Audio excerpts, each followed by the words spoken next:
In focus, Benjamin Netanyahu's legal woes. As we've been reporting tonight, just 2 weeks after fighting and failing to win an election, Israel's prime minister faces trouble on a second front. This time, it's at legal hearings to decide whether he must face trial for corruption. And joining the conversation tonight is a director at Middle East Political Information Network, Eric Mandel. It's great to see you as always, Eric. Pleasure to be here. All right, so let's just talk about the hearing. Day one of 4 days of hearings here. What exactly is Netanyahu accused of here? And do you agree with Ehud Olmert, somebody who's been in his shoes, that Netanyahu's done? I think it's a little sour grapes from somebody who served time. Right, exactly. So you have three cases, right. 1,000, 2,000, 4,000. 4,000 is the biggest one. Mm-hmm. Why it's the biggest one is because the bribery part of it, where there is the alleged quid pro quo for over $300 million of regulatory exchanged for better coverage by the same owner of the telecom company, Bezeq, and Walla, and that supposedly Sarah and their son had influence directly there. But what makes it the biggest is because it seems like it has the most evidence. Shlomo Filber, who is an insider, a close friend of theirs, has turned state's evidence. And so that, and they actually have another person also. So it looks like that one may be hard to finagle out of. Netanyahu's attorneys say that they presented substantial new evidence of their own here that contradicts the allegations against the prime minister here.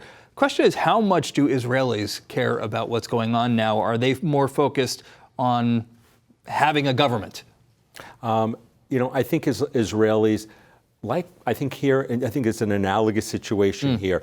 I think we have to realize that the democracies are more important than the leaders. You may agree with Netanyahu's policies. You may feel he's the best person, but nobody is more important than the country itself. And if crimes were committed, allegedly, if this goes to indictment, by the way, indictment doesn't to get to trial, and then there's plea bargains and everything else, then we should follow it. And if he is not, he should not be there if a crime has been committed. I'm not saying it has been, right, but there's a lot of smoke, and a lot of people think there's fire.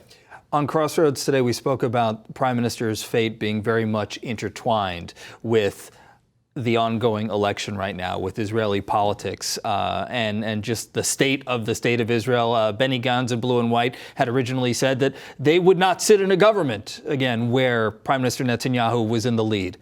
They seem to now be softening that a little bit, although they called off talks today because they said that they feel as though Likud is just not being realistic about a power-sharing agreement. What do you think is going to happen here? Well, I don't think blue and white is going to come to terms with Bibi.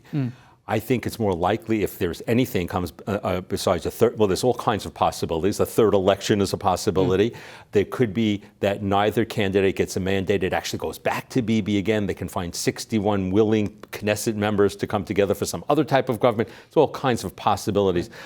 Maybe this is good for a democracy. Maybe it's bad for a democracy. But I think Lieberman's meeting tomorrow is the big one, because I think Lieberman, this is a guy who's gone through corruption stuff just as bad as what Bibi's going through. And it's Lieberman who pulled his support from the prime minister, which led to the government collapsing. Right. But I think that Lieberman ultimately wants to be the prime minister, and maybe if there's some arrangement that a Likud person, if Bibi falls, doesn't come in and he is guaranteed that he will become the next prime minister, I think he will find some way to live with the ultra-Orthodox parties. You think so? So he would actually live with the religious right if it meant power sharing? I think if he claimed that he got so many things in exchange for it, that this was the best thing for his agenda. But he would be breaking his promise to his party then. Shocking for a politician, yes. All right, Eric Mandel, it's great to see you as always. Thanks for coming on the show.